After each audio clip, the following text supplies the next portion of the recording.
Hey everybody, you can call me Kojinto, and today I've got for you a review for the Jolder's Hammer Heavy Machine Gun. For those unfamiliar, you can get this gun during the Iron Banner as a random drop or potentially something that you can buy from the shop. The stats on it are also re-rollable via the Iron Banner, but going forward in this new expansion, you might be able to re-roll it as well once the Iron Banner leaves. Possibly, we'll have to find out. Start off by saying, for those of you who like to use LMGs like the Thunderlord, then the Jolder's Hammer is for you. Now let's dive into why this might be the case.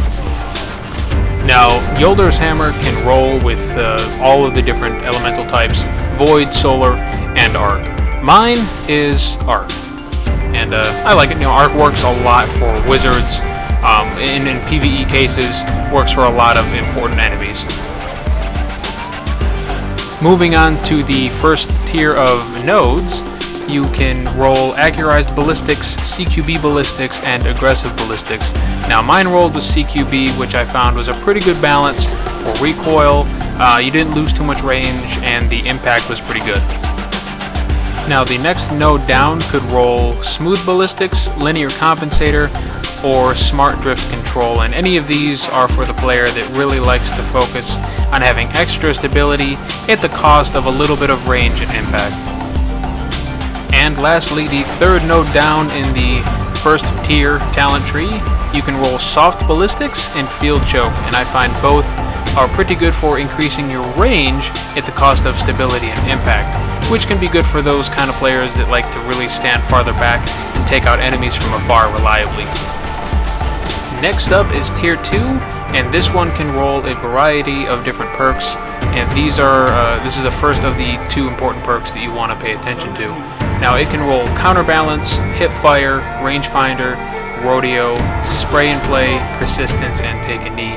The good ones that you'll want if you do decide to play Iron Banner next time and try to get one of these suckers is Persistence, where this weapon grows more accurate the longer it's fired. Spray and Play increases reload speed of the weapon when its mag is empty. That can be pretty useful in some scenarios. Rodeo, which is the one that mine has, reduces the severity of this weapon's recoil. Rangefinder, which can be really good for those ranged players that I was talking about. Aiming the weapon increases its effective range. And then Counterbalance, where you just get a bunch more stability. Skipping past the damage node, and you're on to Tier 4.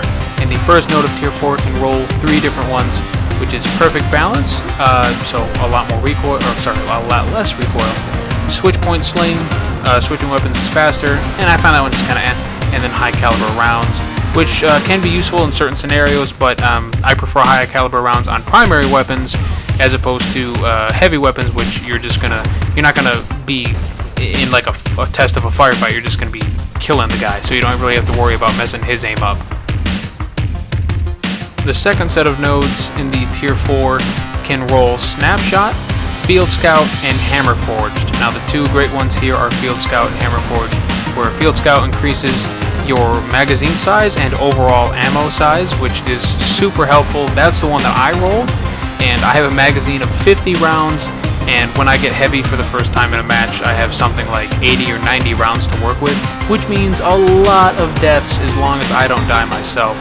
And Hammer Forged is great as well, extra range, extra accuracy. Who doesn't want that?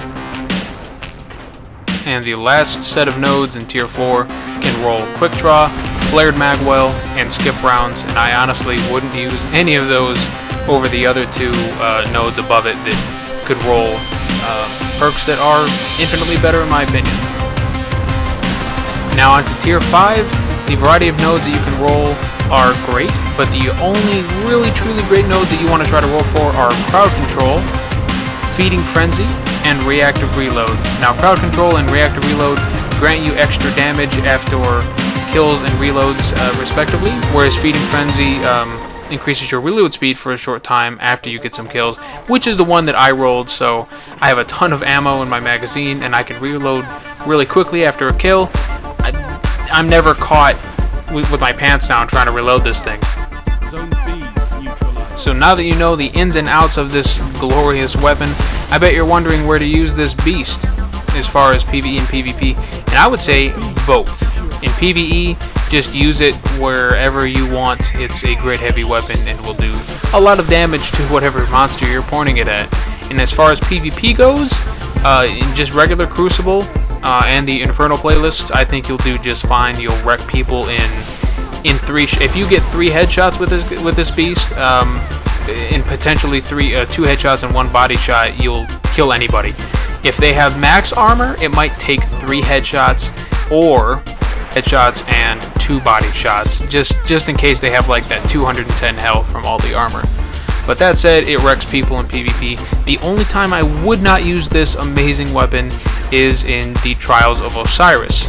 In that mode, I think rockets are going to be very popular, only because you can peek out around the corner, boom, fire your rocket. Your rocket will have either tracking or proximity if they're good, and a lot of people have that on their rockets, so you just won't have the time as a heavy machine gun user to do the damage done to the rocket guy and survive at the same time. You'll more than likely trade every time with a rocket user, so I would use a rocket yourself. You know, peek out around the corner at the same time as the guy, fire your rocket, and hope that you can dodge his and that he dies to yours. Now, that all said, if you like slower firing LMGs, then this is for you, because this thing, like I said, kills people super fast. If you can get increased stability or reduced recoil, then you will dominate with this thing against everything but the strongest of rockets with tracking and proximity.